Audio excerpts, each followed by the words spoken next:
Your life unaishi, is it because that's what you want to do or that's what you wanted to do, ama you're running a race against your checklist? That statement hits deep. Checklist. You know how we used to say, nikifika age flani, I want to be married with kids, building my own house, driving my own car, working. Are you doing what you're doing right now, ama are you where you are right now because that's where you want to be, ama because it's another box to tick, like by this age inafaa kuwa niko married, so marry, hiyo nimemaliza. Nikishaoana in 1 year, I want to have kids, so za hiyo nishamaliza.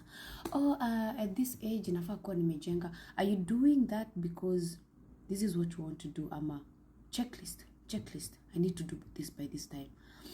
Let me tell you why we have so many divorce rates crazy. It's because watu wanafanya vitu na checklist. Ushafika age yenye, like me as a woman in my head, by 28 years mi nafaa kuwa nimeolewa. So ikifikanga hiyo age, pressure zinatoka from everywhere. Unajipiga pressure, unapigwa pressure nyumbani. Kuna watu waogopa kwenda gatherings za nyumbani, Christmas and all, because that's the only question. Hey, ako wapi mtu? Utatuletea kamtu lini? Basi kama utuletee kamtu, si utuletee katoto. You know, unapigwa pressure huku. So you have to do it kwa sababu at that age, that is what you should be doing. It's not the life unafaa kuwa unaishi. And hapo ndio bad decisions zinaanza kuhappen. You go, unashikana na mtu, si type yako, but just because umepata mtu na mko, let's get married, age zimekubali, you just get married. 5 years into it, you realize, man, no, this is not the person. You see ule mtu naweza kaa na yeye the next 20, 30, 40 years. What happens? Separation. By the time you're separating, you have kids. By the time you're separating, msha invest pamoja, mshaanza kujenga. By the time you're separating, msha nunua assets pamoja. Then inaanza kukua ni battle ya properties, battle ya child, ni nani ako na rights na watoto, ama child support. Kunaanza kukua na hiyo battle simply because you did not take your own time to be where you're supposed to be. Umekuwa pressured na checklist. I need to get married, I need to have kids, I need to build a house, I need to buy a car, I need to do ABCD.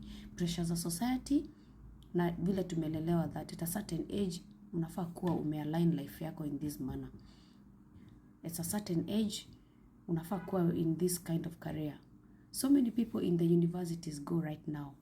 The courses wanafanya saizi, they didn't choose that for themselves. Wazazi waliwachaguliwa. Wewe utafanya medicine, wewe utafanya engineering, wewe utafanya BCom, wewe utafanya, the parent chooses for the kid. Watoto wananga say kwa nini nataka kufanya. Because mzazi kwa checklist yake kuna kitu aliruka. Yeye mwenyewe alikuwa anataka sana kufanya medicine, so hiyo medicine atasukumia mtoto wake by force. Yeye alikuwa anataka kufanya BCom, but haikufanyika hivyo kwa sababu hiyo checklist, hiyo box yake bado iko unchecked. Mtoto wake atamsukumia hiyo BCom by force. And then what happens? We have unhappy grown-ups. Mtu anaamkanga tu simply because you need to pay bills, that's why you go to work. It's not a passion, it's not something you like. Akili yako inakuanga elsewhere. But you know what? End of the month nahitajika nikuwe na rent, nikuwe na chakula, pocket money. So I just need to go to this job. Nivumilie 8 hours, nirudi nyumbani.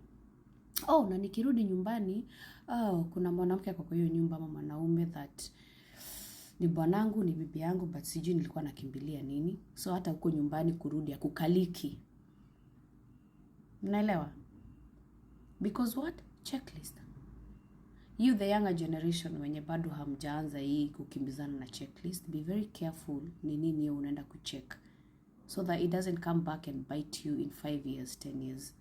Because ulikimbia, society ilikukimbiza, wewe mwenyewe ukajikimbiza, you end up putting yourself in a trap that hauwezi jitoa. It's better kuchelewa. Mimi husema better chelewa. Olewa ukiwa 30, 32 years. What's the problem? Who said you have to get married at 25? Who said you have to get married at 23? Who said you have to start having children at 20 years? Chelewa until you get the one, so that by that time unapatana na mtu wako, kama ni hiyo 25, kama hiyo ndio your longest wait, ama ni 28, ama ni 30, ama ni 32, you know for sure huyu ni mtu tayari tumemachua pamoja akili, we have the same thinking, na ni mtu tunaweza sukumana na yeye tufikishane mahali tutafikishana mwisho, without forcing issues, without feeling like you're losing your oxygen. Ushaka mahali unasikia huwezi breathe because haizi kukimbia. You're running a race against your checklist. Take your time. Do one thing at a time. I hate these things. Do one thing at a time until ufike mahali unafaa kufika, not because watu walikupush, not because you gave in to society pressure, not because you have a checklist mahali. Kuwa nayo, pray about it, but wacha nature itake course. Normalize kuachia Mungu vitu ziende vile zinaenda. Do your part and let God lead the way. Wacha kuonyesha hapana hii mwaka hatujengi lakini kuna kaploti tunanunua. Learn to follow lead ya Mungu. Sawa.